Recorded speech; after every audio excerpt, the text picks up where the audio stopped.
ಇತ್ತೀಚೆಗೆ ಯಾಕೋ D K Shivakumar ಅವರು ಯೋಗಿ ತರ ಮಾತಾಡ್ತಾರೆ. ನಾನು ಸ್ಟ್ರೀಟ್ ಫೈಟರ್. ನಾನು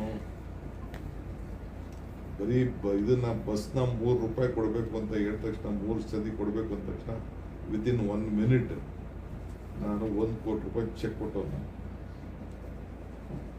ಚೆಕ್ ಕೊಟ್ಬಿಟ್ಟು ಹೋಗಿ ಬಸ್ ಸ್ಟ್ಯಾಂಡಲ್ಲಿ ಕೂತ್ಕೊಂಡು ಸಾಯಂಕಾಲ ಇಡೀ ದೇಶದಲ್ಲೇ ಒಂದು ದೊಡ್ಡ ಸಂದೇಶ ಚಾಲನ ಮಾಡಿ ರೈಲ್ ದುಡ್ಡನ್ನು ಕಡಿಮೆ ಮಾಡಿಸಿ ಬಸ್ನು ಫ್ರೀ ಮಾಡಿಸೋಣ. ಇಡೀ ರಾತ್ರಿ ಇದನ್ನ ಕೋವಿಡ್ ಸಂದರ್ಭದಲ್ಲಿ 36 ಜನ ಸತ್ತಾಗ ಇದೇ ನಮ್ಮ ಡಿಸ್ಟ್ರಿಕ್ಟ್ ಮಿನಿಸ್ಟರ್ ವಾಪಸ್ ಹೋಗದೆ ಪಾಪ ಎದುರ್ಕೊಂಡು ಬಂದ್ಬಿಟ್ಟು ಆಮೇಲೆ ಇವನು ಸುಳ್ಳು ಹೇಳ್ಬಿಟ್ಟು ಇಬ್ಬರೇ ಸತ್ತಿದ್ದು ಅಂತ ಇವನು ಹೇಳಿ ನಮ್ಮ ಸುಧಾಕರಣ್ಣ ಡಾಕ್ಟ್ರು ತಿರ್ಗಾ ಹೋಗಿ ಬೆಳಗ್ಗೆ 6 ಗಂಟೆ ಹೋಗಿ ಬೆಳಗ್ಗೆ 6 ಗಂಟೆ ಗಂಟ ಪ್ರತಿ ಮನೆಗೆ ಹೋಗಿ 1 ಲಕ್ಷ ದುಡ್ಡು ಕೊಟ್ಟು ಹೋರಾಟ ಮಾಡಿ ಈಗ ಪಾಪ ನಮ್ಮ ವೆಂಕಟೇಶ್ ಎಲ್ಲ ರೆಡಿ ಮಾಡಿದ್ದಾರೆ.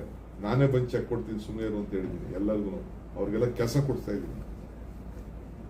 ಸೊ ಹಂಗೆ ಅಸೆಂಬ್ಲಿಲಿ ಏನು ಮಾತಾಡಿದ್ದೀನಿ ಆ ವಿಚಾರದಲ್ಲಿ ನನಗೆ ಗೊತ್ತಿದೆ. ಹಂಗೆ ನಾವೆಲ್ಲ ಹೋರಾಟ ಮಾಡ್ಕೊಂಡು ಬಂದಿರೋರು. I know how to fight, not for power. My fight is not within the party, I will fight outside the party. ನನಗೇನು ಅವಶ್ಯಕತೆ ಇಲ್ಲ.